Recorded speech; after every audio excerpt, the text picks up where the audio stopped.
lost his teaching career for punching a student, and once roamed streets looking for someone to kill. Liam Neeson has violent origins, yet through hard work and luck, they became a typecast that saved his life. So from now on, when you hear lines like this, I've done terrible things in my life. You name it, I've probably done it. If I find out you had anything to do with Amanda and my granddaughter disappearing, I will find you. And I will kill you. you'll know the harrowing reality that led Neeson to them. We were surrounded by violence. Surrounded by it. Hi, I'm Ming. I explore brilliant, flawed people and their work. And Liam Neeson's violent story starts with a priest. We had a great parish priest who started a little boxing club. At age 9, Neeson begins training under priest Father Dara, and by 16, he's 3-time juvenile champion of Northern Ireland. However, after his third title, everything changes. 1969, as you may or may not know, life in Ireland changed forever. Suddenly there were armoured cars going up and down streets, there were bombs going off in Belfast. We were surrounded by violence. Surrounded by it. Every day, every night. Throughout the Troubles, a 30-year conflict between Irish nationalists, who are mostly Catholic, and pro-Britain loyalists, who are mostly Protestant, some of Neeson's friends are murdered. I boxed with kids from Derry, Belfast, all over, some of whom who died violently. One Catholic would be killed. The next day, a Protestant would be killed. One Catholic pub would be bombed. A Protestant pub would be bombed. You met a little boy and you liked him and you suddenly discovered he was a Catholic. What would you do? Go away from him again. Why would you do that? Because he's a Catholic. While raised a Catholic, Neeson confines his own fighting to boxing because he has the potential to go pro. However, when a major concussion leads him to quit, he instead starts training for something else. I tried to be a teacher. I trained to be a teacher for 2 years. But it doesn't end the way Neeson hopes. I found it impossible to teach 12, 13-year-old boys and girls. It's really, really difficult. There's always a discipline problem. And this particular kid wanted to disrupt the whole class, you know? So I went over to him and asked him to leave the classroom, stand outside, and the next thing he pulled a knife on me, you know? And my immediate reaction was to punch him, which I shouldn't have done, but I felt threatened, so I punched him. And then I was reprimanded for hitting the kid, you know? So what gave you hope in the middle of that, Liam? That I was going to get out. I fell in love with acting, and it was a lifeline. 2 years after being fired as a teacher, Neeson cold calls a theatre, the Belfast Lyric, and asks its director for an audition. And she said, "What height are you?" I said, "I'm 6'4". She says, "Can you be up here next Thursday?" Following his audition, Neeson is hired on the spot. However, his performances aren't always good. When he attempts to sing in a musical part, the artistic director writes, "Liam has proven quite unable, even after hours of extra private help, to encompass the part of Henrik. If I were absolutely tone deaf and lacking in anything approaching the normal level of sensitivity, I could imagine forcing an artist to sing. But the more professional the actor, the more shameful the degree of torture it is to force him to sing in an area where he knows he is not competent." Other performances, however, are successful, and after 3 years of theatre, Neeson makes his screen debut as Jesus in Pilgrim's Progress. Father, forgive them. Finally, Liam has a shot at a career. However, he's about to jeopardize it with a vengeful decision. I remembered an incident nearly 40 years ago where a very dear friend of mine was brutally raped. And I was out of the country, and when I came back, she told me about this. She said he was a black man. I thought, okay. And after that, there were nights I went out deliberately into black areas in this city, looking to be set upon so that I could unleash physical violence. I went up and down areas with a cosh, hoping I'd be approached. And I did it for maybe a week, hoping some black bat would come out of a pub and have a go at me about something, you know, so that I could kill him. Do you think you actually would have done if a innocent black man who had nothing to do? Yeah, I know. That was my feeling, that I did want to lash out. Yes, it was this primal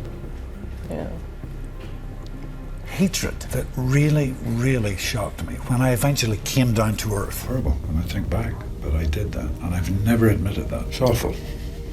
But I did learn a lesson when I eventually thought, what the fuck are you doing, you know? And I understand that need for revenge, but it just leads to more revenge and more killing and more killing. And, you know, Northern Ireland's proof of that.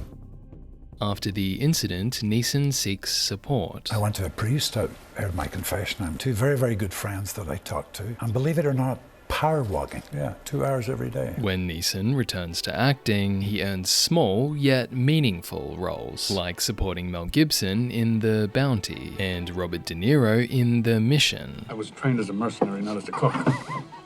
Well, the bread is good. But he fails to land a major lead. Neeson auditions to play Mr. Keating in Dead Poets Society, but loses the role and his second chance at being a teacher to Robin Williams. Excrement.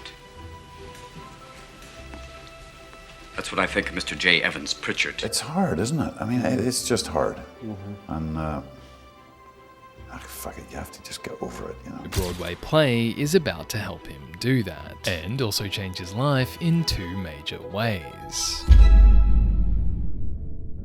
This lady called Natasha Richardson, and it was like, listen, I'm doing this play at the Roundabout Theatre called Anachrysty by Eugene O'Neill, and I want you to do it. And she and I were like Astaire and Rogers. We had just this wonderful kind of dance, free dance, on stage every night, you know. In the play, a jaded ex-prostitute, played by Richardson, falls in love with a rugged coal shoveler, played by Neeson. She's dreaming, I am. Eventually, the pair marry in real life, while a different connection launches Neeson's career. And then one night, there was a knock on the dressing room door, and it was Steven Spielberg and his wife, Kate, and Kate's mother. And Kate's mum had tears in her eyes. There was a big emotional scene at the end anyway. It seemed to affect her. And I kind of went there and said, oh, come here, you. And I gave her a hug, you know? Yeah. And apparently afterwards, Kate said to Stephen, that's what Schindler would do. These people, my people, I want my people. I remember that first morning, it was so bitterly cold. It was dark, it was about 6 a.m. And I was outside the fencing, and I was looking at all the huts that are still there, you know. And Branko Lustig, God rest him, he's dead now, but he was one of the producers, and he came on and he pointed to a hut. He said, that's the hut I was in. I said, what? He said, yeah, that's the hut I was in when I was 5, 6 years of age. I lost it. My knees just went, you know. This is real, you know. Playing Oscar Schindler earns Neeson an Oscar nomination. Liam Neeson in Schindler's List. And from here, the lead roles follow. All men with honor are kings. But not all kings have honor. Neeson portrays Rob Roy, Jean Valjean in Les Mis, Qui-Gon Jinn in Star Wars, and Irish revolutionary Michael Collins. He was highly controversial, not least because he's regarded as the founding father of modern-day terrorism. The alternative to this treaty is a war which nobody in this gathering can even contemplate. Later, Neeson plays sexologist Alfred Kinsey. I'm making a study of sex behavior. Kinsey's famous books, Sexual Behavior in the Human Male and in the Human Female, compiled thousands of interviews with regular people about their sex lives. This helped legitimize sex as a field of scientific study. However, for Neeson, the role matters because it finally lets him play a teacher. That's the key, he's a teacher. He loves teaching. He loves disseminating knowledge. He loves young people. He loves what he does, and he wants to just send that message out. Why not address the need for sex instruction that deals frankly with students' real questions, real concerns? Neeson's critical success earns him a diverse choice of roles, but financial success takes that away. If you're looking for ransom, I can tell you I don't have money, but what I do have are a very particular set of skills. If you let my daughter go now, that'll be the end of it. But if you don't, I will look for you. I will find you. And I will kill you. When Neeson is asked to play an ex-CIA agent in Taken, he accepts, thinking the job will be a kind of holiday. Hey, listen, it was 3 months in Paris. How shabby is that, you know? Secretly thinking, and it's straight to video. I have a particular set of skills. Skills that make me a nightmare for people like you. So seriously, I did. And my wife thought it was straight to video. Yet, despite low confidence in the movie, Taken makes $226 million against a budget of $25. My wife, God love her, she always brought me a cup of tea and a bran muffin. So I heard her coming up the stairs, giggling. And I'm like, what's happened now? So she came in, set the tea down, gave me the muffin, started giggling. Said, guess what? Taken is debuted at number 3 or something. And I went up again. And we were giggling. Embarrassment, seriously. But tragically, the joy is short-lived. 2 months later, Natasha Neeson and their sons, Michael and Daniel, are skiing at Station Mont-Blanc, a resort in Quebec, when Natasha has a fall. Initially, she gets up feeling fine. However, later, she begins experiencing a severe headache. An ambulance rushes her to hospital, where doctors determine that the fall caused an epidural hematoma, bleeding between the brain and the skull. In only hours, Natasha loses all brain function. Once Neeson and his family say goodbye, life support is withdrawn. I mourned for her, yeah. I visit her grave on a very regular basis. I'm not a keen gardener, but I plant daffodils. It gives me something to do, and plant some roses and stuff like that. You were saying you're not particularly religious. Did that change at all in the wake of this? Well, I was certainly looking for answers, so I read a lot of books on religion, and C.S. Lewis especially. And then when I was doing Taken 2 in Istanbul, the call to prayer, the Muslim call to prayer, starts at like 5 o'clock in the morning. So it's an extraordinary sound. I was totally captivated by it, loved it. So then I thought maybe Islam's the answer. I'm not sure what they'd think in Ballymena. That wouldn't get down very well.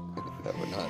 They'd say, oh, Muslim, are you a Catholic Muslim or a Protestant Muslim? After Neeson's personal tragedy and the concurrent success of Taken, the actor is increasingly offered roles of men hurt over the kidnapping, killing, or mistreatment of someone they love. You want your money, or you want to be looking behind you for the rest of your worthless fucking life? You hurt my daughter, you scumbag. Don't you dare say their names. Hollywood seemed to re-pigeonhole me, you know?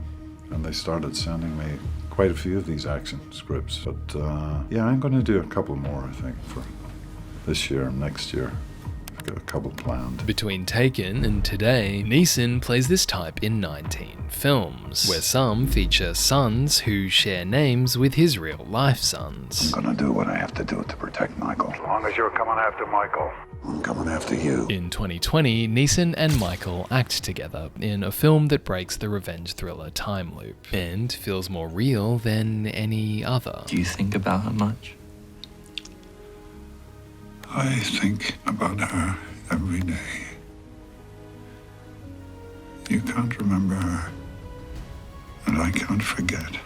In Made in Italy, Neeson plays an artist whose wife died in a car accident. His son, who survived the crash, has grown apart from him. You never talk to me! Yet the two are forced to work together, and by channeling their experience into art, Needed to do something with the pain. Find healing.